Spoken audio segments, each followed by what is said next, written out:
السلام علیکم ورحمۃ اللہ وبرکاتہ۔ الحمد للہ رب العالمین والصلاة والسلام علی سید الانبیاء والمرسلین وعلی آلہ وصحابہ الاجمعین، اما بعد۔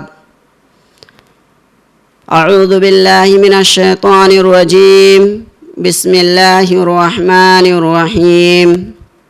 ان الصلاة تنہی عن الفحشاء والمنکر۔ محترم سامعین کرام،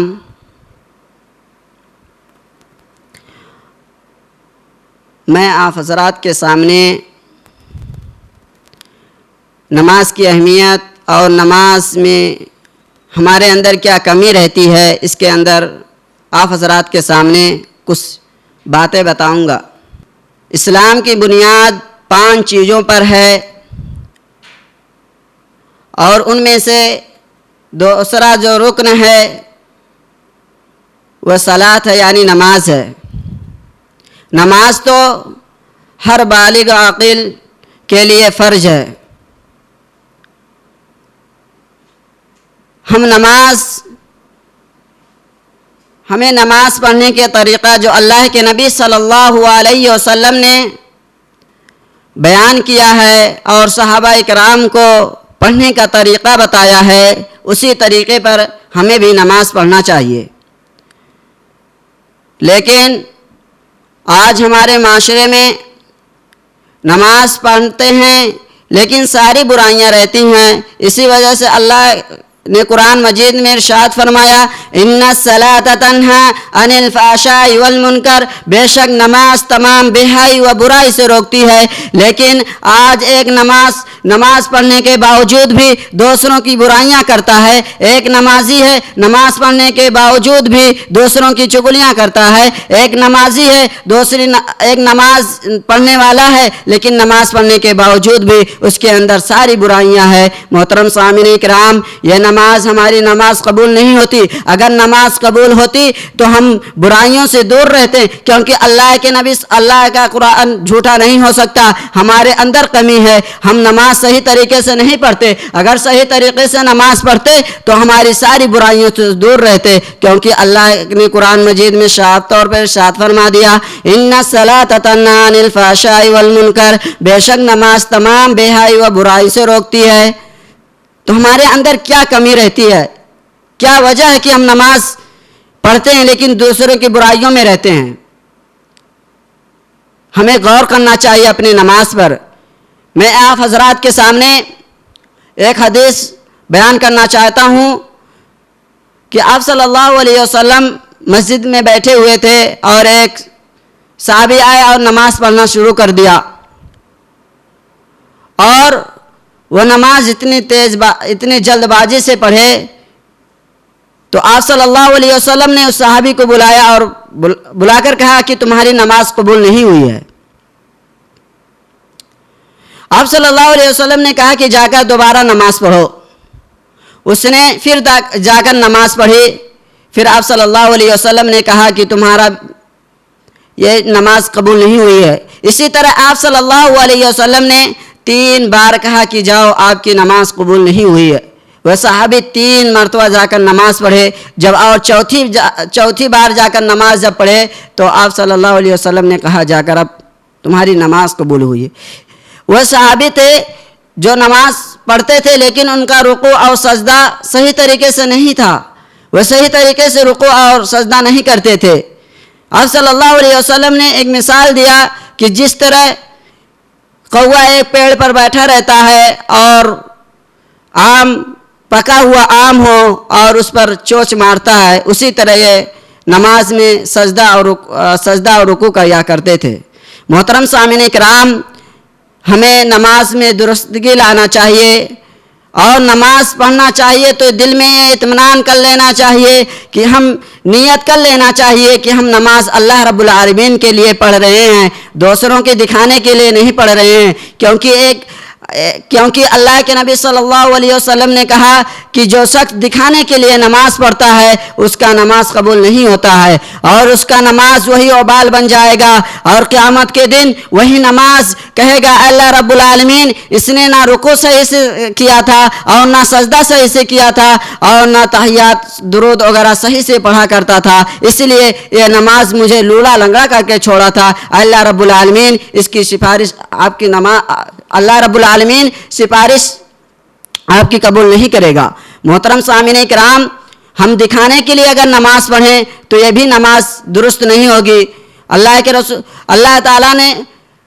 رسول صلی اللہ علیہ وسلم نے بیان کیا کہ قیامت کے دن 3 ایسے شخص کو لایا جائے گا جو ان میں سے ایک بہادر ہوگا، اللہ رب العالمین نے اسے دنیا میں طاقتور اور باڈی بلڈر جس کو کہتے ہیں ویسے وہ ہوگا، اور اس کو جب لائیں گے فرشتے تو اللہ تعالیٰ ان سے پوچھے گا کہ تمہیں دنیا میں ہم نے طاقتور بنایا تھا، تم اس جسم کو کہاں تک خرچ کیا؟ وہ کہے گا اے اللہ میں نے تیرے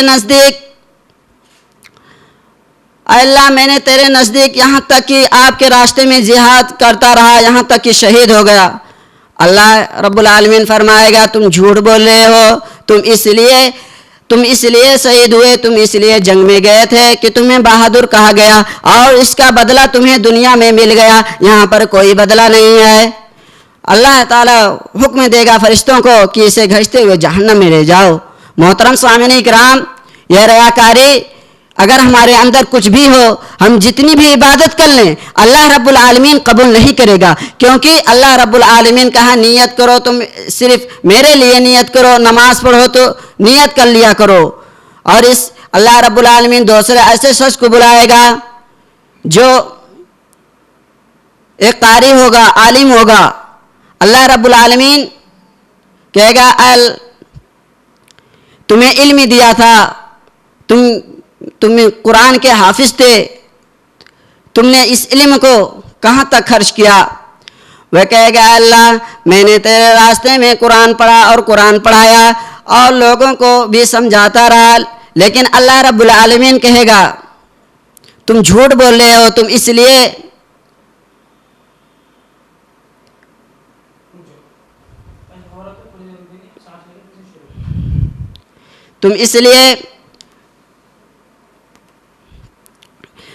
لیے قرآن پڑھا اور قرآن کو پڑھایا کہ تمہیں قاری اور عالم کہا جائے، اور دنیا میں تمہیں قاری اور عالم بھی کہا گیا۔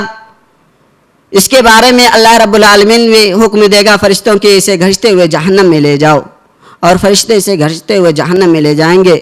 محترم سامعین کرام، اللہ رب العالمین پھر تیسرے شخص کو بلائے گا جو بہت زیادہ اس کو مال دیا ہوگا، اللہ رب العالمین اسے دنیا میں ساری چیزوں سے، ساری نعمتوں سے انہیں دیا ہوگا، اس کو بھی بلائے گا اور اللہ رب العالمین سے سوال کیا گا اے اللہ رب العالمین ان سے سوال کرے گا کہ تو بتا تمہیں دنیا میں اتنے سارے مال دیے، تم نے اس مال کو غریبوں اور مسکینوں کو کہاں کہاں تک خرچ کیا؟ وہ کہے گا اے اللہ میں نے تیرے نزدیک جہاں جہاں خرچ کرنے کی مسکینوں اور غریبوں کا تھا وہاں تک میں نے خرچ کیا۔ اللہ کہے گا تم جھوٹ بول رہے ہو، تم اس لیے دنیا میں خرچ کیے تھے کہ دنیا میں تمہیں سخی کہا جائے اور دنیا میں تمہیں سخی بھی کہا گیا، اور اللہ رب العالمین اس کے بارے میں بھی حکم دے گا کہ اسے گھستے ہوئے جہنم میں لے جاؤ۔ محترم سامعین کرام،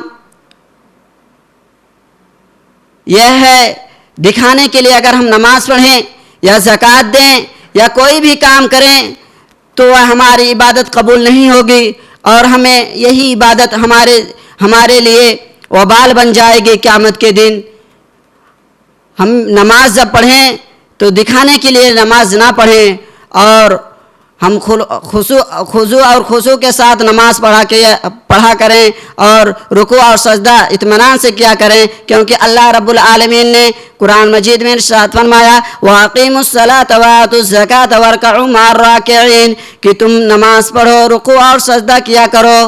محترم سامعین اکرام، تو ہم رکوع اور سجدہ صحیح طریقے سے پڑھنا چاہیے، لیکن آج کے دور میں دیکھا جائے تو نماز پڑھتے ہیں لیکن برائیوں میں لت پت رہتے ہیں۔ ہمیں چاہیے کہ ہم اپنی نمازوں کو درست کرنا چاہیے، اور اپنے اندر جس طرح نبی صلی اللہ علیہ وسلم نے نماز پڑھنے کی طریقہ بتایا ہے، اسی طریقے سے ہمیں بھی نماز پڑھنا چاہیے۔ اب آخر میں اللہ رب العالمین سے دعا ہے، اے اللہ رب العالمین ہمیں نماز پڑھنے کی صحیح طریقے سے، اے اللہ رب العالمین ہم جب نماز پڑھیں تو صحیح طریقے سے نماز پڑھیں، اور جس طرح نبی کریم صلی اللہ علیہ وسلم نے اور صحابہ کرام نے نماز پڑھا اسی طریقے سے نماز پڑھنے کی توفیق عطا فرما، آمین۔